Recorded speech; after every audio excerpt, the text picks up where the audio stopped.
کاش ہم چہرہ چمکانے کے بجائے اپنا دل چمکانے کی کوشش میں مشغول ہو جائیں۔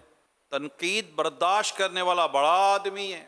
ہماری زندگی کا مقصد اللہ اور رسول کو منانا ہے، مگر ہم لوگوں کو منانے میں خواہ یعنی ذلیل ہو رہے ہیں۔ جنت میں لے جانے والے کاموں میں سے ایک کام مسلمان کو اپنے شر سے بچانا ہے۔ امیر سنت کی 786 نصیحت، یہ کتاب بڑی زبردست عالیشان ہے۔ میں اس کتاب کی ایک اور خوبی آپ کو بتاؤں، آپ نے اس طرح کے عنوان پر مختلف کتابیں دیکھی ہوں گی، مگر یہ نصیحتیں ٹاپک وائز ہوں گی۔ اپنی اصلاح کے بارے میں نصیحت، اپنی شخصیت نکھارنے کے بارے میں 15 نصیحتیں، جس کو کریکٹر بلڈنگ کے طور پر آج کل لیا جاتا ہے کہ ایک طرف کی بات سن کر رائے قائم نہیں کرنی چاہیے۔ قرضہ ٹینشن لاتا اور نیند اڑاتا ہے۔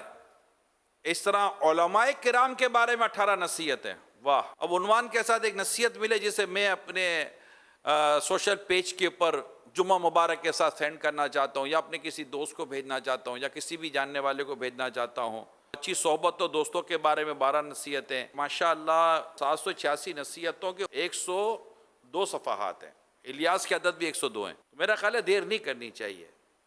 اللہ پاک اس کو لینے، پڑھنے اور نصیحت بھرے مدنی پھولوں کو عام کرنے کی اللہ پاک ہمیں توفیق عطا فرمائے۔ جینا ہے تو ایسے جیو کہ زمانہ مثال دے، اس کے پیچھے لکھا ہے، یہ پیچھے بھی لکھ دیا ہے، چھوڑا کہیں نہیں ہے۔ ہم لینے والے پڑھنے والے بنے۔ آپ دعا دے دو نا یار۔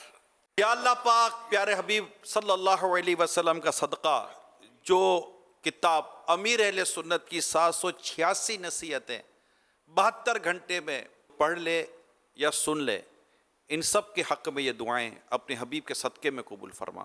آمین۔ یا اللہ پاک اسے ان نصیحتوں پر عمل کرنے کی بھی توفیق عطا فرما، ایمان کی سلامتی مقدر فرما، بلا حساب جنت میں داخلہ مقدر فرما، تیرے حبیب کی شفاعت مقدر فرما، اور جنت الفردوس میں تیرے حبیب کا پیارا پیارا پڑوس عطا فرما، اور علم نافع کی برکتوں سے مالا مال فرما دے۔ آمین۔ آمین بجائے خاتم النبیین صلی اللہ تعالی علیہ وآلہ وسلم۔